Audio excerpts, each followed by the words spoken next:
Oke, kali ini kita akan membahas fitur-fitur reporting dari Salesmania yang bisa kita gunakan untuk memonitoring dan juga untuk melihat seberapa rajin sales kita dalam menjalankan tugasnya. Di sini kita lihat di fitur report ada di atas report, kita punya beberapa report. Saya akan mulai dari report Visit on Map yang khas dari Salesmania, di mana kita bisa melihat pergerakan sales kita dalam satu rentang waktu ya. Ini bisa dipilih 1 minggu, defaultnya 1 minggu ke belakang. Bisa dipilih dalam 1 hari, kita samakan aja harinya, atau bahkan mungkin 1 bulan atau 3 bulan sesuai keinginan kita ya. Kita coba dulu untuk 1 minggu untuk tim kita Eli ya. Kita lihat ini data fiktif semua ya. Kita lihat dalam 1 minggu ini Eli pergi ke titik-titik ini semua. Nah, ini kalau kita zoom in, kita bisa lihat semakin detail ya. Per visit, nanti per statusnya ada yang dapat order, ada yang gagal, sesuai dengan warnanya ya. Untuk yang order kita bisa langsung cek dapat orderan apa, foto-fotonya seperti apa. Ini data fiktif semua ya tentunya. Dan juga untuk yang tidak gagal visit yang merah ini juga bisa kita lihat alasannya kenapa.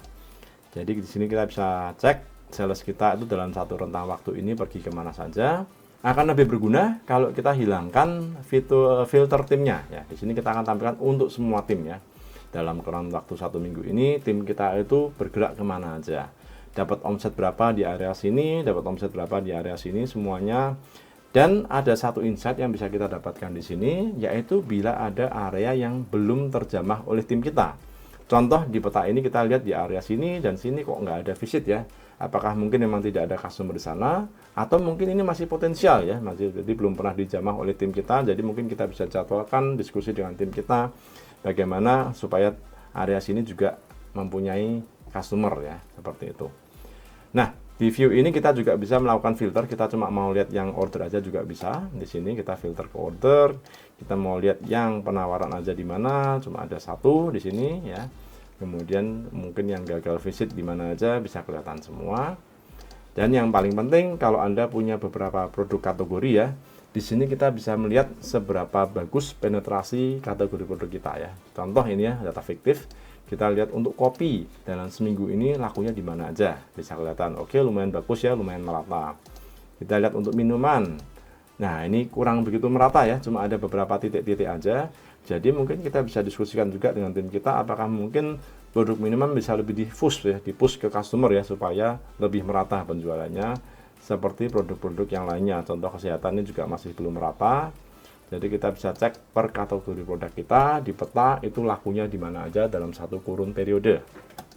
Nah, yang paling penting juga di sini kita punya fitur download ke Excel.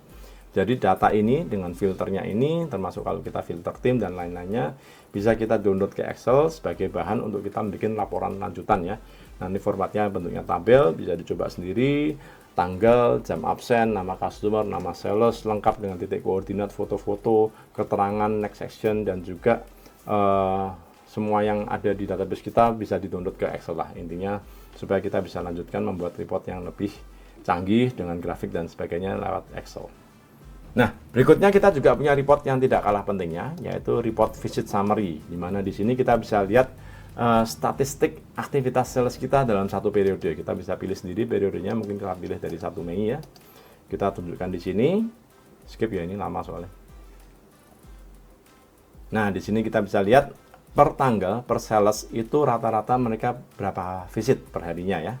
Kemudian yang dapat order berapa, yang gagal berapa, yang tidak order berapa, yang penawaran berapa, dan total omset di hari itu bila ada ya akan ditampilkan di sini. Termasuk juga bila ada visit yang tidak dilakukan alias masih terjadwal, bisa kita pantau di sini.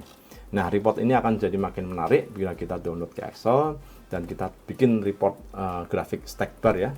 Jadi per sales berapa visit, dan tiap visitnya itu dibagi berapa yang order, berapa yang gagal, berapa yang penawaran. Jadi kita bisa banding-bandingkan. Tim kita itu memang mungkin ada yang fokus ke NOO atau mencari customer baru ya. Jadi mungkin visitnya tinggi tapi ordernya kecil. Untuk tim kita mungkin yang sudah punya customer base yang bagus, mungkin setiap kali merata gitu, ordernya juga selalu porsinya banyak. Jadi report ini berguna untuk kita melihat aktivitas tim kita dalam satu periode. Kita juga punya report untuk melihat total omset per customer dalam satu periode ya. Kita pilih periode Mei juga. Di sini kita bisa tampilkan customer kita bisa urutkan dari yang omsetnya tertinggi sampai omsetnya terendah. Demikian juga untuk tim sales, kita juga bisa tampilkan dalam satu periode, sama, cuma bedanya sekarang berbasis tim sales, mana yang omsetnya tertinggi dan omsetnya terendah dalam satu periode. Oke, demikian tadi hasil review kita untuk reporting yang ada di Salesmania. Yang paling unik, kita punya report yang berbasis peta ya. Jadi kita bisa melihat pergerakan sales kita dalam satu periode, mana dapat order, mana yang gagal, dan sebagainya. Dan kemudian kita juga punya report visit summary yang memberikan kita gambaran membandingkan antara tim kita satu dengan lainnya per hari, seberapa rajin mereka, berapa banyak mereka punya visit, berapa banyak yang dapat order, berapa banyak yang penawaran, dan sebagainya, termasuk omset per hari. Kita harapkan report ini bisa berguna untuk semakin menganalisa performance sales Anda, dan sampai berjumpa di tutorial selanjutnya.